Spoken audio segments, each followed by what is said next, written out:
Welcome back. In this lecture, we're going to make some forward progress. I'm going to talk about changes in position, which involve going from A to B. Physicists have two ways of talking about changes in position, called distance and displacement. In this lecture, I'm going to talk about distance. Next lecture, I'll focus on displacement. Distance is a measure of the length of the path traveled by an object. Distance measures all parts of the path traveled, even if the path isn't straight, and even if the path overlaps itself. For example, if you run a race around a 1/4 of a mile track, twice, you start in the same position and end in the same position. Each time you run around the track, you travel a distance of a 1/4 mile.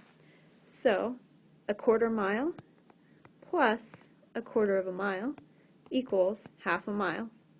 This is your distance. Distance is very easy to calculate. Today our T-Rex friend is going to help us out again. First, our T-Rex is going to start out at position 2. Then the T-Rex moves on to position 5. After that, he backtracks and moves back to position 4. Let's figure out what distance he's traveled. Starting at position 2 and moving to position 5, we'll break down the first part of his journey. Here he goes from 2 to 5. To calculate the distance traveled, you take his final destination, 5, and subtract his initial position, 2. In this case, we get 3, so our T-Rex traveled a distance of 3 units. Next, let's calculate the distance he travels in the second leg of his journey. Here he starts at 5 and moves backwards to 4. So we'll start with his final position, 4, and subtract his initial position, 5. Here we get -1. When we're working with distance, we don't care what direction the T-Rex moved in, or that it was positive or negative, so we don't have to concern ourselves with this negative sign. To calculate the total distance our T-Rex traveled, we'll add up both legs of his journey, 3 and 1. So it turns out he traveled a total distance of 4 units. You can also calculate the distance traveled along paths on a coordinate grid.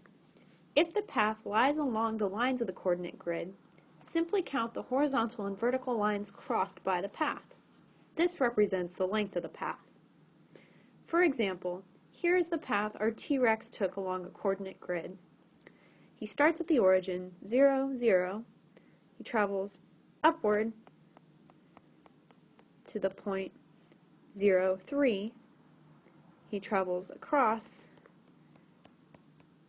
to this point, and then he travels back down until he reaches the x-axis. Here's his final position.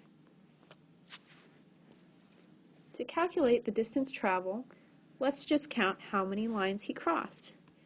He started right here, and he crosses 1, 2, 3, 4, 5, 6, 7, 8, 9 lines. There you have it. He traveled 9 units. It seems a little bit silly just to say that he traveled 9 units. So let's talk about units. Did he travel 9 inches, 9 miles, 9 light years? Let's say each unit on this grid, this distance right here, is 1 meter. This is the SI unit, the common unit used in physics for length. In this case, our T-Rex must have traveled 9 meters. Even if you don't have a coordinate grid, you can still measure distance traveled very easily. All you need to know are the ordered pairs of the points that the path passes through. Here's another example. Our T-Rex starts at the origin, 0, 0. Then he travels to the point 0, 2. Let's see how far he traveled in this leg of his journey. Since the x-coordinate remains the same, we only need to worry about the y-coordinate. Final y-coordinate 2 minus initial y-coordinate 0 is 2. That's his distance. For the second leg of his journey, the y-coordinate 2 remains the same, so let's worry only about the x-coordinates. His final x-coordinate, 4, minus initial x-coordinate, 0, is equal to 4. Let's add up the distances. 2 plus 4 makes 6. The total distance he traveled was 6, let's say, meters. Very nice. Now you're well on your way to becoming a master T-Rex hunter.